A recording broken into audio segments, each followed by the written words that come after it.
check out G2A.com if you want to get cheap video games. The link is in the description and in the comment section below of this video. So apparently, Mr. Keith Thurman, aka Romeo over here, is in talks and plans on fighting Jessie Vargas. Every article I keep seeing online is talking about him versus Jessie Vargas. Now, I reported earlier, like maybe a few days ago, that Jessie Vargas was actually calling out Errol Spence Jr. and Keith Thurman. So obviously, if he gets this fight, he'll be happy because he'll be fighting for a title opportunity.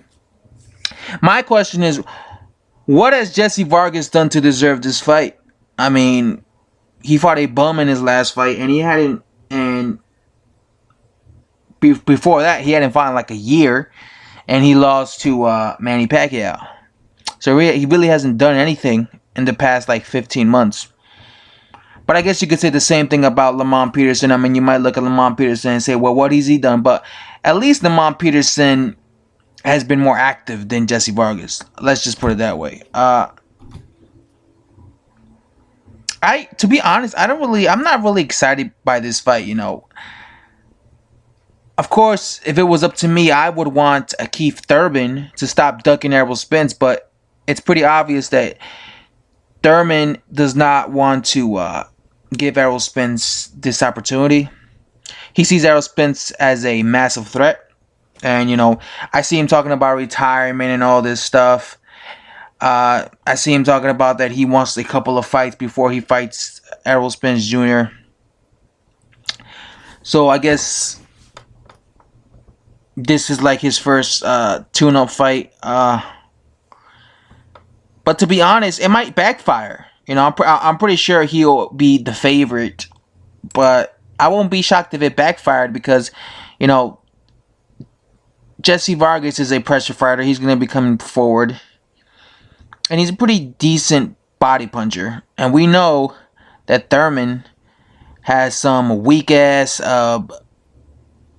punch-resistant, you know, he can't take body shots very well. I actually hope this backfires, you know what I'm saying? I hope it backfires because, you know, Thurman, I don't think he's motivated anymore.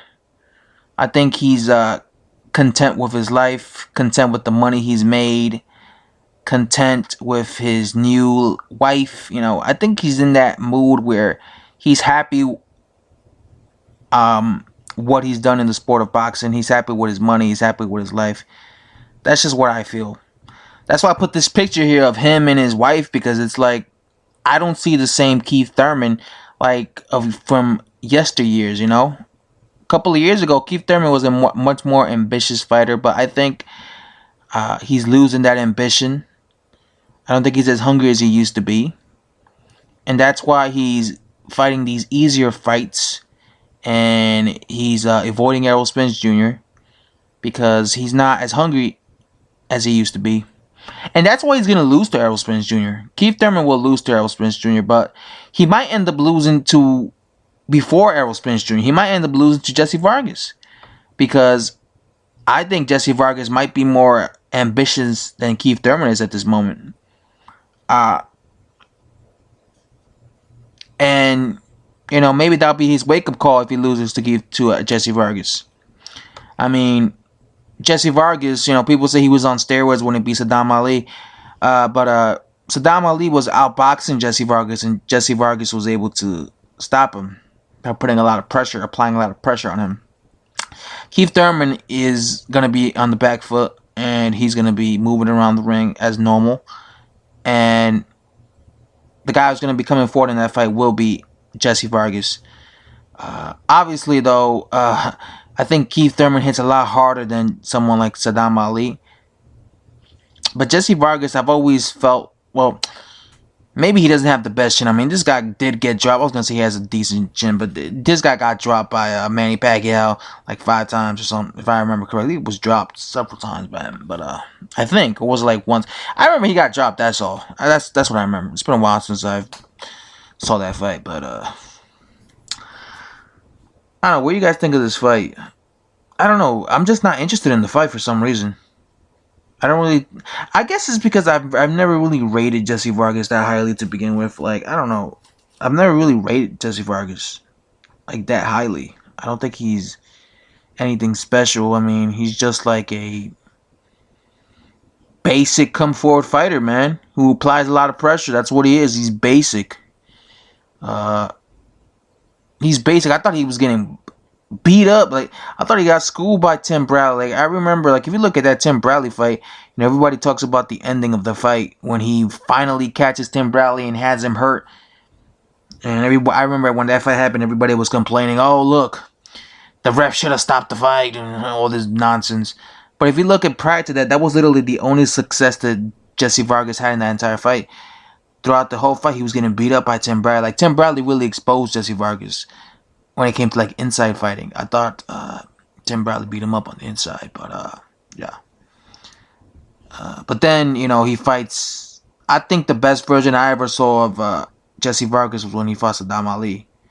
But then again, like I said, Saddam Ali and Tim Bradley, they both fought him differently. Tim Bradley fought on the inside against Jessie Vargas, and he showed that he's a way better inside fighter than Jessie Vargas was. And he really beat up Jessie Vargas on the inside. He smothered him. He smothered his work. That was actually a really good performance. I was very impressed by Tim Bradley when he did that. I remember watching live. I was like, wow, he's good. But against Saddam Ali didn't fight on the inside. He was playing the counter puncher.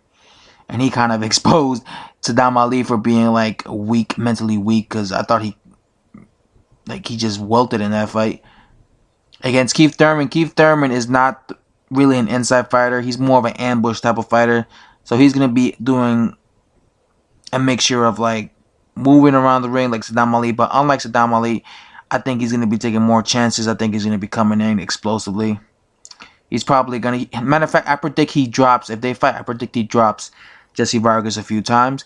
But I think Jessie Vargas is tough enough to make it to round 12. But I think you're also going to see Jessie Vargas maybe has some mild success against Keith Thurman. But I think it's going to be a tougher fight for Keith Thurman than he thinks. Because, like I said, I think mentally he's not as hungry as he was before. And I hope it backfires. I really do. I hope it backfires.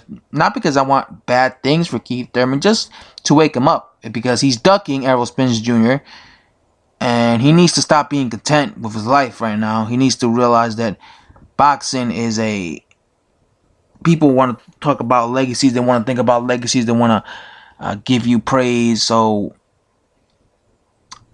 And they want you to fight Errol Spence Jr., man. So, yeah, he needs a wake-up call. And, yeah, guys, that's all I have to say. McGregor's out. Thanks for watching, bros.